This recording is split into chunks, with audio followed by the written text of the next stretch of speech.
Like करें, subscribe करें और बेल आइकन को जरूर दबाएं ताकि आने वाले वीडियोस आप तक सबसे पहले पहुंचे।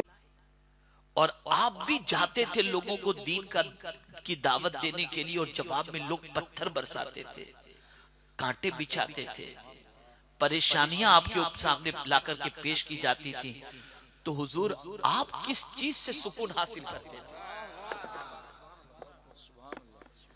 जब आप जाते थे और लोग सताते थे तो आपके सुकून का सामान क्या था? मेरी बहनें गौर से सुने, मेरे आका फरमाते हैं जब मैं लोगों को दीन की दावत देने जाता और जवाब में लोग पत्थर बरसाते, मैं थक करके घर आता तो मेरी बीवी खदीजा के जुमले मुझे तसल्ली दे दिया करते। एक रसूल के लिए भी बीवी के जुमले सुकून का सबब बनते हैं। तो पता चला एक मर्द चाहे 1000 मुसीबतों में गिरा हुआ हो, बीवी के हौसलों के चंद जुमले उसके पैरों में इस्तिकामत और दिल को सुकून की दौलत अता कर देते हैं। आज टेंशन बढ़ा जाते, क्या मुंह लटका के घर में आ गए, बाहर तो बहुत हंसते थे। ये माहौल है हमारे यहाँ, क्योंकि सीरत नहीं पढ़ी ना, टीवी ही देखा है, सीरियल ही देखे हैं। कभी हुजूर की सीरत पढ़ी हो, कभी खातून जन्नत की सीरत पढ़ी हो। जरा देखो खातून जन्नत के अमल को। हजरत उस्मान ज़ुन्नूरैन रज़ियल्लाहु ताला अन्हु ने हुजूर की दावत की। मौला अली भी दावत में तशरीफ ले गए, कई सहाबा दावत में गए। तो हजरत उस्मान गनी हुजूर के कदमों को गिनते थे कि सरकार कितने कदम चलते हैं।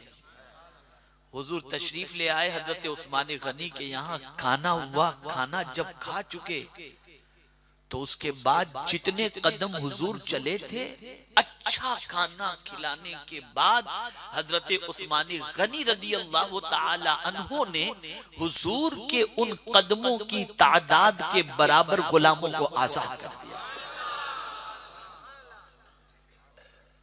उस दावत के बाद मौला अली घर पर तशरीफ लाए, अपसेट थे, चेहरा उतरा हुआ था। कुर्बान जाइए खातून जन्नत की अजमत पर। जैसे ही देखा अपने शौहर का चेहरा उतरा हुआ तो कहा, मेरे सरताज क्या बात है, आज कुछ आप अपसेट नजर आते हैं, गमगीन नजर आते हैं।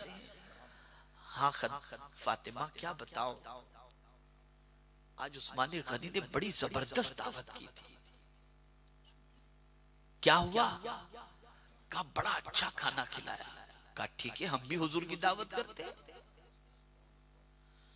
कहा फातिमा सिर्फ दावत ही उन्होंने नहीं की थी, हुजूर के एक एक कदम के एवज एक एक गुलाम को उन्होंने आजाद किया था।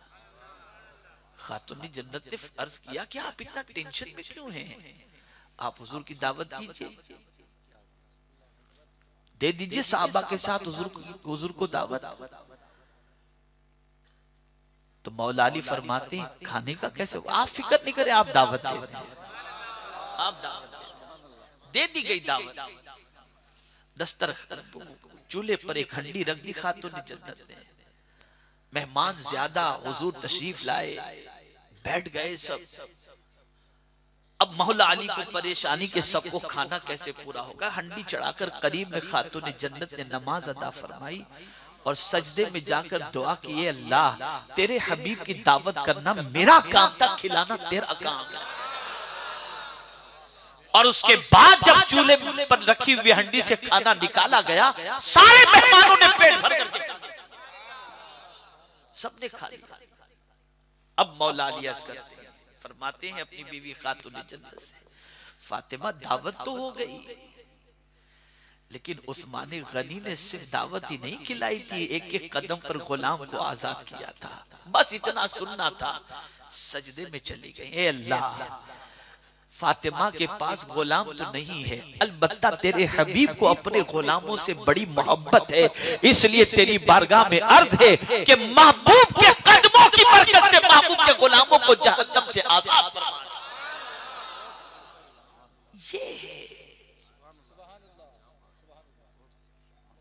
ये नहीं कि आपके पास तो कुछ करने को है ही नहीं, फलां के शोहर ने देखो अपनी बच्ची को कितना जहेज दिया, कैसी दावत की, और तुम तो कुछ नहीं करते। नहीं, तुम अपने शोहर के साथ अच्छा सुलूक करो, उसके टेंशन को बढ़ाओ नहीं, हल्का करो, उसके राहत का सामान बनो, उसके कल्ब को तस्कीन अता करो। और बीवी में ये पावर है। अगर मैं ये कहूं तो गलत ना होगा, बीवी चाहे तो शौहर को शराबी बना दे और बीवी चाहे तो शौहर को नमाजी बना दे। इतना पावर है, इतना पावर अल्लाह ने, इतनी कशिश बीवी के अंदर अल्लाह ने रखी। बहुत से शौहर बिगड़ते हैं बीवी की वजह से। अभी कल ही मेरे सामने एक वाकया आया, एक बच्ची का, कि शौहर बिल्कुल सीधा साधा था, लड़की को घूमने घामने का शौक था, लड़की लेकर अपने शौहर को घूमने घामने बहुत ज्यादा जाती थी, बहुत ज्यादा जाती थी। उसी में उसके शौहर की नजर किसी औरत से लड़ गई। अब उसके बाद वो लड़की परेशान कि मैंने ये कौन सी मुसीबत पा ली। तो ये होता है, ये मेरी सहेली है, इससे मिलो, इसका नंबर ले लो, इससे बात करो, फिर उसके बाद पता चला आप गायब हो गए बीच में से, फिर मातम करके क्या फायदा। ऐसे ही बात शौहरों का मामला है, अपने दोस्तों का ताल्लुक और दोस्तों का तारुफ अपनी बीवियों से कराते हैं।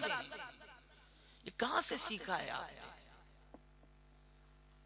ये किसने बताया? हाथ मिलवाते हैं, बल्कि यूरोपियन कंट्रीज के अंदर तो गले मिलाते हैं। कहां से सीखा आपने? किसने सिखाया आपको? ये जितनी भी इस वक्त पूरी दुनिया के अंदर परेशानियां नजर आ रही हैं, ये कानून इलाही और कानून रसूल सल्लल्लाहु अलैहि वसल्लम को तोड़ने की वजह से।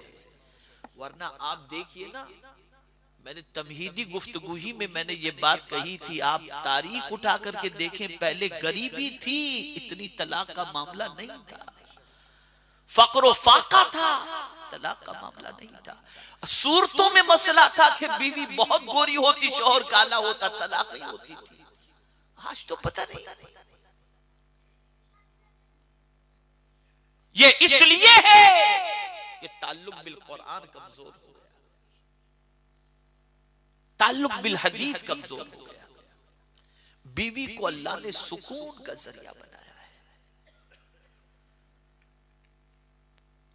बीवी अपने शौहर को हद दर्जा सुकून अता कर सकती है। कुरान ने बनाया ही इसको सुकून का जरिया शौहर के लिए, और इसे अल्लाह अज़्ज़ व जल्ल ने अपनी निशानियों में से फरमाया, वमिन आयातिही अन खलक़ लकुम मिन अनफुसिकुम अज़वाजा। उसकी निशानियों में से एक निशानी है कि उसने उन्हीं में से एक जोड़ा बनाया, यानी तुम्हारे लिए बीवी बनाया। और ये बीवी क्यों बनाया? लितस्कुनु इलैहा, ताकि तुम उससे सुकून हासिल करो, इसलिए तुम्हारे लिए बीवी बनाई।